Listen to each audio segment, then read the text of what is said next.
When I was 28 years old, I was probably going through the roughest time of my life. I found myself a single mom going through a divorce. I had a 3-year-old and a 1-year-old. I was mad at the world. I was mad at God. I didn't want anything to do with church, religion.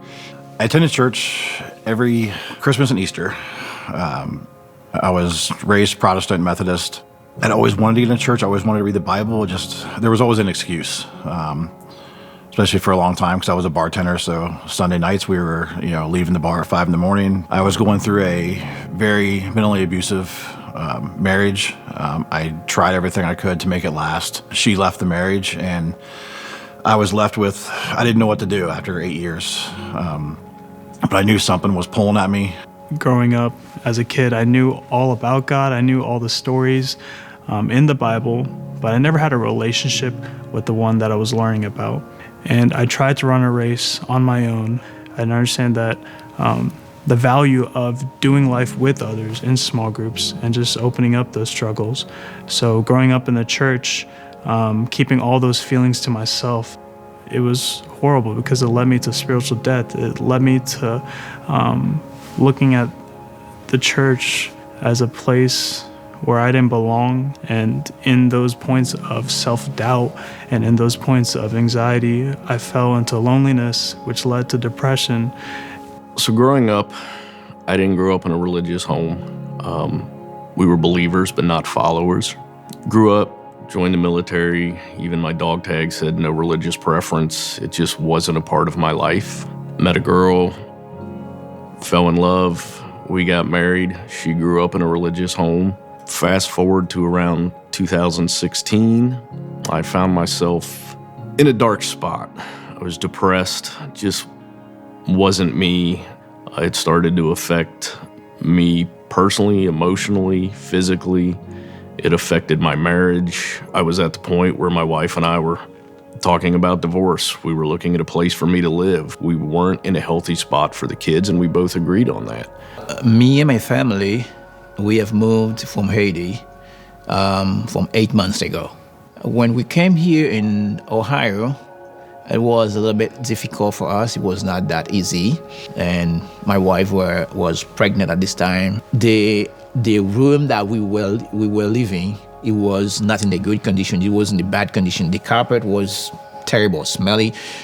My wife sometimes stand up and then hide in the corner just to cry because, unfortunately, it was not a good life. Before I found God, I was living in Florida, and I was going through a lot mentally.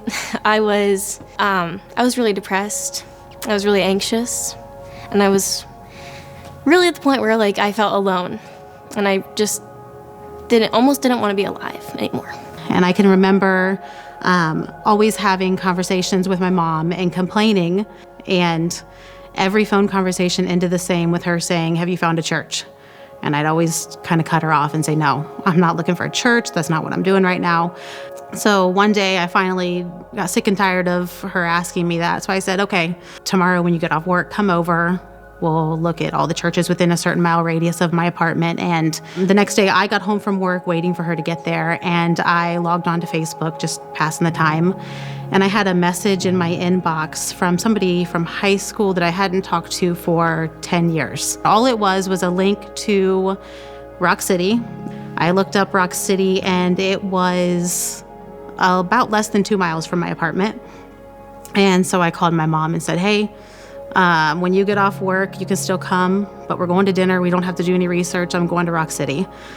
With my cousins being at Rock City and just showing the building of the new facility in Hilliard, I was like, I gotta go check it out, see what it's like. Out of the blue, a coworker of mine said, we were talking, there's a church, Rock City Church, that I think would be a good fit for you.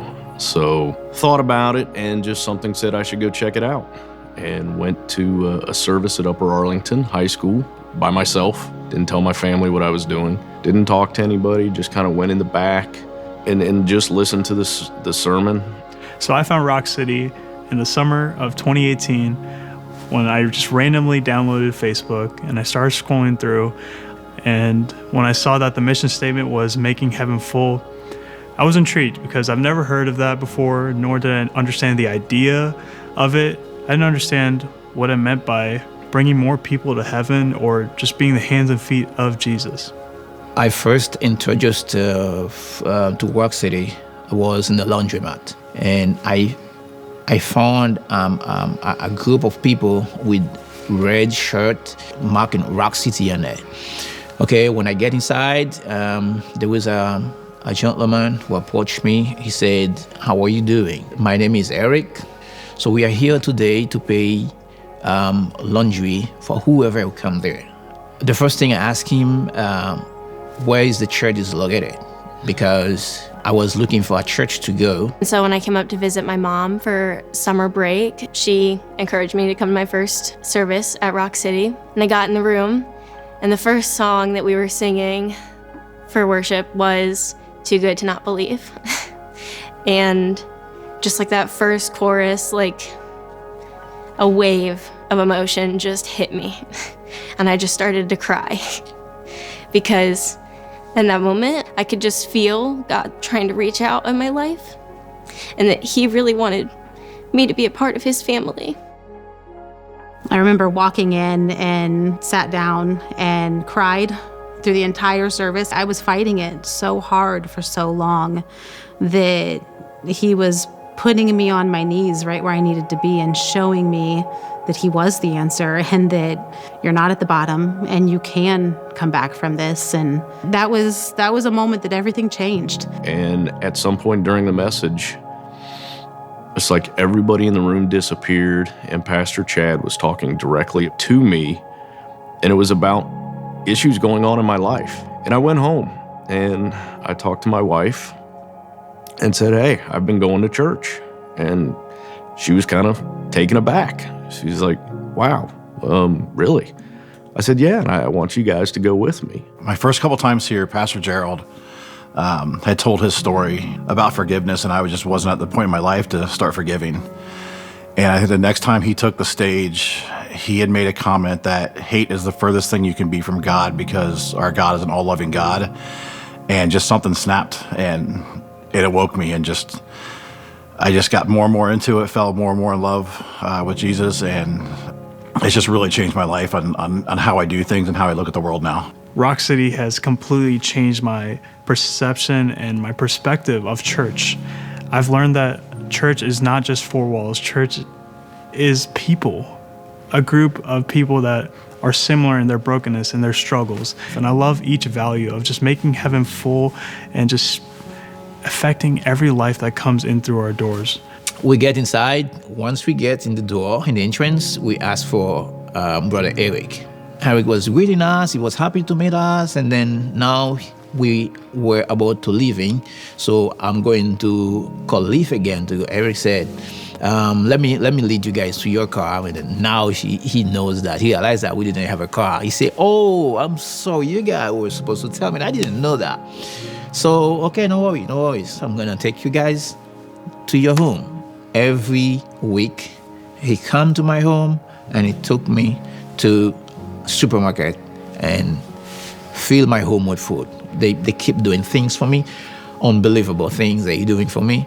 I'm telling you, I will never forget that. And meaning to say that Rock City was the rain of blessing in my life.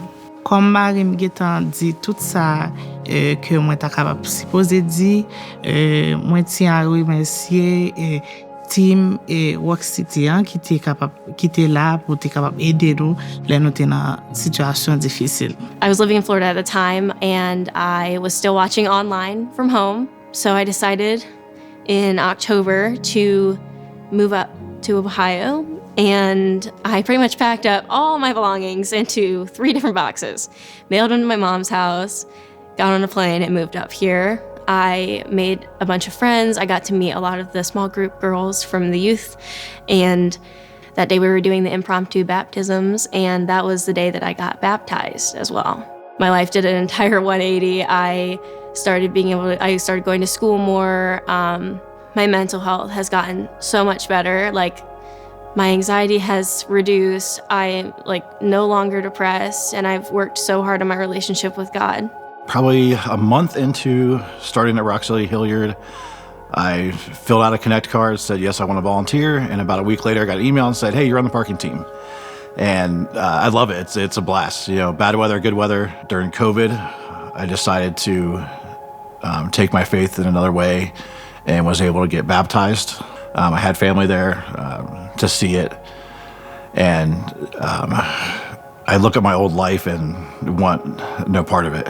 One of the most amazing things was once I started attending, kind of feeling that connection, I felt that I wanted to be baptized, water baptized, and just never took that step. But then in 2017, my son came to my wife and I and asked if he could be water baptized. And I knew at that moment, that's why I had waited. And both him and I got baptized at the same time. And it was amazing. Just seeing the connection and just what God has done in our lives. He kept our family together. In October, we'll be celebrating 25 years of marriage, and we just can't look back. It's just been amazing. My name is Stephanie. My name is John. My name is Benson. My name is Michael. My name is Willie. My name is Yana. My name is Morgan, and I am the one. And I am the one. And I was the one. And I am the one. I am the one. I am the one. I am the one.